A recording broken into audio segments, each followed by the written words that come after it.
hey, Chicago!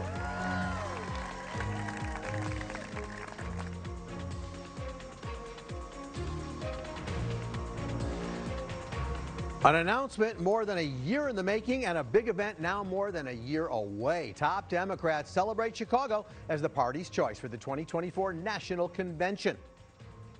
Good Sunday morning, everybody. Welcome to WGN-TV Political Report. I'm Paul Lisnick. Well, that announcement coming just 7 days after the city elected a new mayor. Governor J.B. Pritzker has been pitching party officials on the idea for months, and ultimately Chicago, with its deep roots in the labor movement, long history and a Democratic stronghold in the Midwest, was awarded the 2024 DNC. A convention in Chicago, the center of the blue wall of key states like Wisconsin and Michigan and Minnesota, will show that Democrats don't take this region for granted. Well, my first guest this morning is the author of 3 books about presidential conventions, including the one you're looking at, Inside the Wigwam, Chicago Presidential Conventions, 1860 to 1996. Craig Sauter.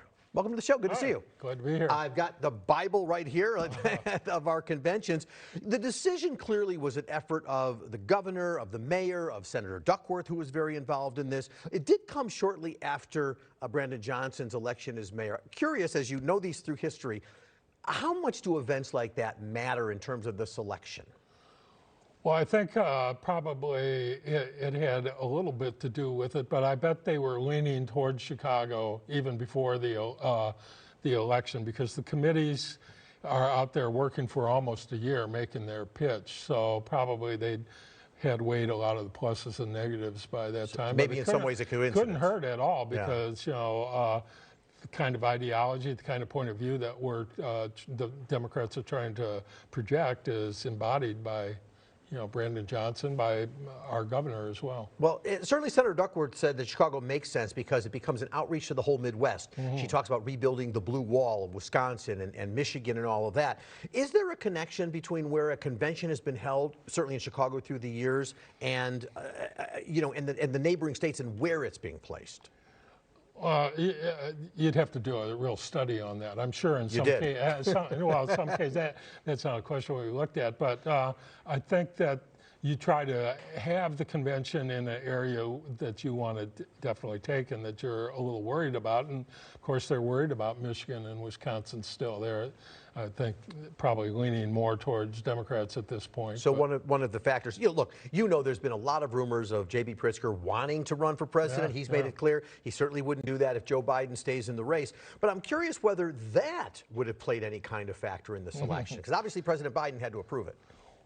Well, if he were President Roosevelt and he even got a whiff of that kind of thing, it wouldn't have been in Chicago, because he would be really worried that, you know, in a year things might look different and Pritzker might be a strong challenger.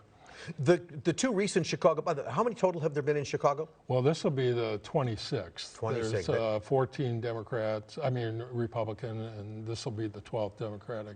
So the ones within people's memories, potentially, depending on age, would be 1996, of course, Bill Clinton, and then you got to go back to 1968, which was so tumultuous, and I'm sort of curious, the protests, the things that happened in 1968, do those kind of events, things going on in the world, do those have relevance to the selection process and how it gets handled?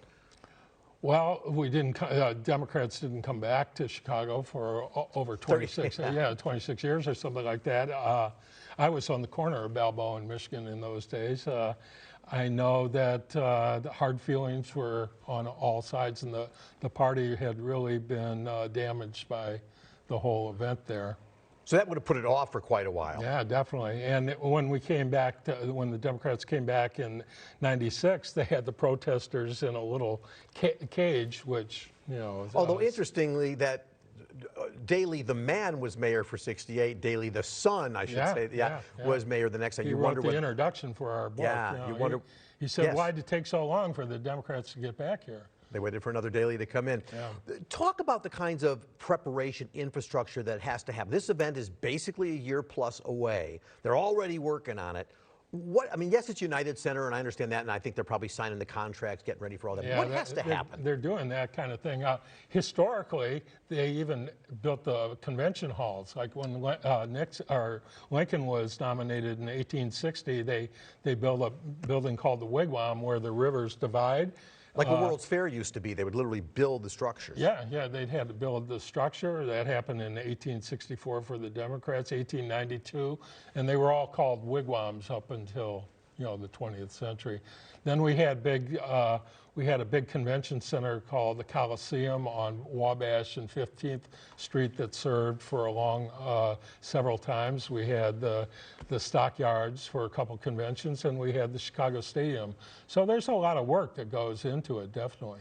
When you look back, because again, your book is called Chicago Presidential Conventions from 1860, so right. It goes back that. When you look back at history, I want to let you look back at that. What other conventions, what conventions come into your mind from Chicago that stand out as, forget 68, 96, but the ones that you say this was an amazing Well, clearly that Lincoln Convention, which started our role for 100 years of being the center of conventions. The gem of the prairie became the queen of the convention city. The other one that was, 1880 was when James Garfield was nominated, and it went 6 days. It was a stalemate, and it wasn't until the last day, and Garfield was actually president of the convention, and a wind came off of the lake, and a mist sort of overcame the whole convention, and they said it was like a mystical experience, and all of a sudden people said, well, we're not going to go for Grant, we're not going to go for Blaine. How about Garfield? He's right on the stage there, and it was amazing. The other great one was, of course, the Cross of Gold Convention, the Democratic Convention of 1896, where William Jennings Bryan said, "You shall not press down upon the brow of labor this crown of thorns. You shall not crucify mankind on a cross of gold." The whole debate was about whether or not the Eastern bankers were controlling the economy that was out here, and we did 4 years of. Well, we're going to see whether 2024 brings that kind of excitement, for all of that as well.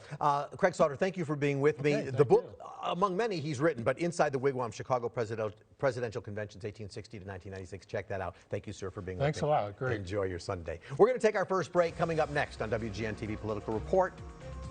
We had to bring real equity and inclusion to disadvantaged, disinvested in neighborhoods on the South and the West Side. Outgoing Mayor Lori Lightfoot shores up her legacy in Chicago's neighborhoods. Deputy Mayor Samir Mayakar joins me when we come back.